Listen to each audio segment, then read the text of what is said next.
Good evening, visitors. Welcome to the Australian War Memorial's last post ceremony. My name is Gerard Pratt, and joining us today from the Royal Australian Air Force is Squadron Leader Scott Hyland. We warmly welcome the family of Gunner Edward Armstrong Leslie Morgan, whose story will be told shortly. We are honoured to acknowledge the international military delegation with representatives from the United States, the United Kingdom, Canada, New Zealand and Australia. We also welcome members of the Kokoda Track Authority who are joining us for the ceremony today.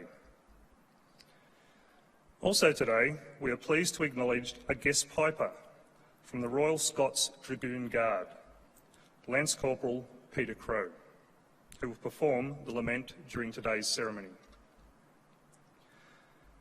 We welcome the veterans who have served, those that are still serving and the families that support them. We acknowledge the members of RSL and Services Clubs Association, RSL Victoria and RSL Queensland, who are watching the broadcast of this ceremony from around Australia. During the ceremony, wreaths will be laid at the base of the pool of reflection by families, visitors and students on behalf of the following schools. From Queensland, St Peter's Lutheran College, Springfield. From South Australia, St Mary's College, Adelaide. From Victoria, Hayden Primary School and King's College, Warrnambool. Could you all please stand and join in singing the National Anthem?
Students, please be seated.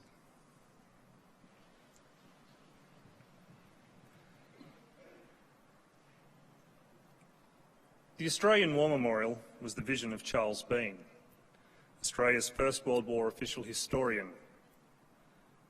Bean landed with the Australian troops on Gallipoli and stayed with them at the front through until the end of the war.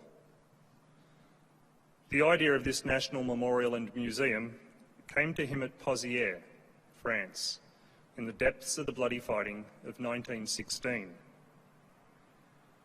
Bean's idea was that this would be a place where families and friends could mourn their loved ones buried in faraway places.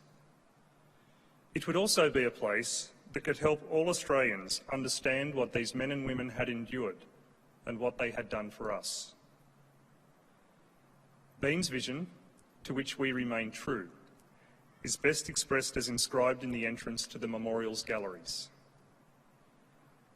Here is their spirit, in the heart of the land they loved, and here we guard the record which they themselves made. Tonight we will read the story behind just one of those on the Roll of Honour, which lists the names of the more than 102,000 men and women who have given their lives for us in war and operations for more than a century.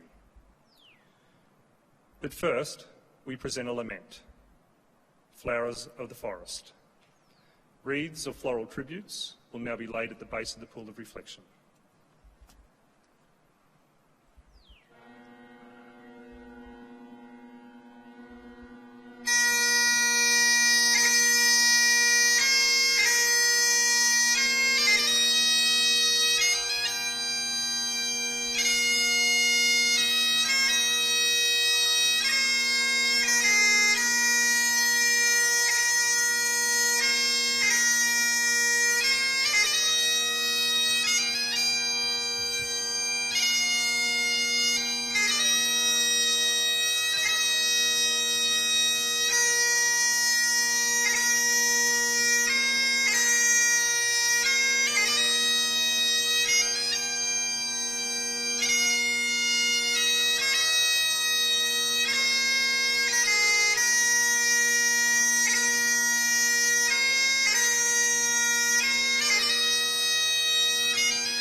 Today we remember and pay tribute to Gunner Edward Morgan, who was killed fighting in France in the First World War. Edward Armstrong Leslie Morgan was born in 1896 and was one of 8 children of William and Dorothy Morgan of Eagle Hawk in central Victoria. He attended school in the Eagle Hawk area and worked as a butcher in Gunbower and Camberwell, where he was well known and highly respected by a large circle, and was very popular among his many comrades. At school, Morgan paraded with senior cadets as a part-time soldier with the 20th Battery, Australian Field Artillery, and the 68th Infantry Regiment. He became a full-time soldier when he joined the Royal Australian Garrison Artillery as a gunner at Fort Queenscliff near Geelong. Morgan enlisted in the AIF in June 1915 and sailed with the Siege Artillery Brigade the following month for the training camps in England. He was mustered as a gunner and sent to France with the newly formed 55th Siege Battery, which was equipped with 4 9.2-inch howitzers, the principal counter-battery artillery piece employed by the British Army on the Western Front. While most of the Australian gunners fought as members of the Australian Field Artillery, Edward was among a small number of specialist gunners whose skills and experience in operating the large calibre siege guns were grouped under the 36th Heavy Artillery Group and operated under one Anzac Corps command. As the heavy hitters supporting the newly arrived Australians on the Western Front, the 36th Heavy Artillery Group was among the first AIF units to file in line in France. After the landing at Boulogne in February 1916, the gunners of the 55th Siege Battery were billeted in a number of rear area billets as they made their way up to the line in the relatively quiet Armentières sector. On the 15th of March, the gunners stopped briefly at a village of Maril near Arras, where their billets were shelled by German artillery. 20 minutes of accurate and sustained fire from the German field gun batteries killed 2 men and wounded another 10. Morgan was mortally wounded in the bombardment and died the next day. He was one of the first Australian soldiers to die through direct enemy action in fighting on the Western Front. Aged 21 at the time of his death, Edward Morgan was buried at nearby Mont-Saint-Éloi and was later reinterred at the Cabaret Rouge British Cemetery near Souchez. A year after his death, his grieving family inserted the following epitaph to him in the local newspaper. He rose too responsive to his country's call. He gave for his best, his life, his all. Edward Morgan's name is listed in the Roll of Honour on my right, among more than 60,000 Australians who died while serving in the First World War. His photograph is displayed today beside the pool of reflection. This is one of the many stories of service and sacrifice told here at the Australian War Memorial. We now remember Gunner Edward Morgan, who gave his life for us, our freedoms, and in the hope of a better world.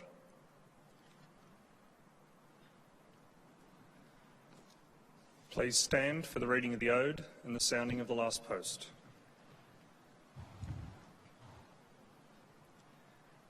They shall grow not old, as we that are left grow old.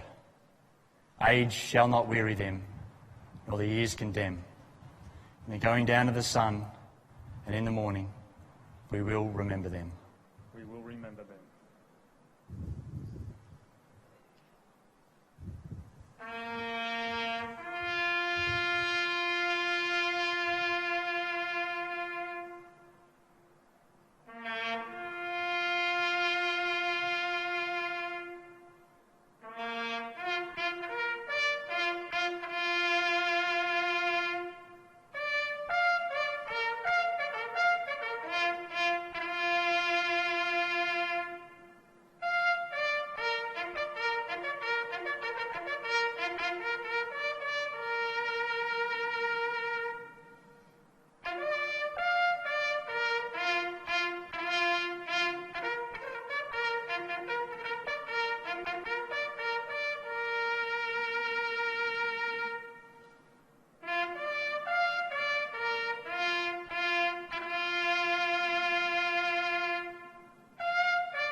lest we forget.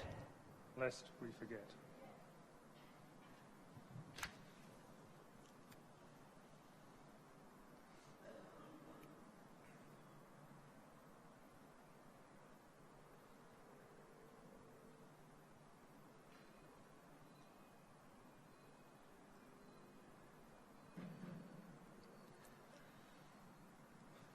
We leave you this evening with the words of the memorial's founder, Charles Bean.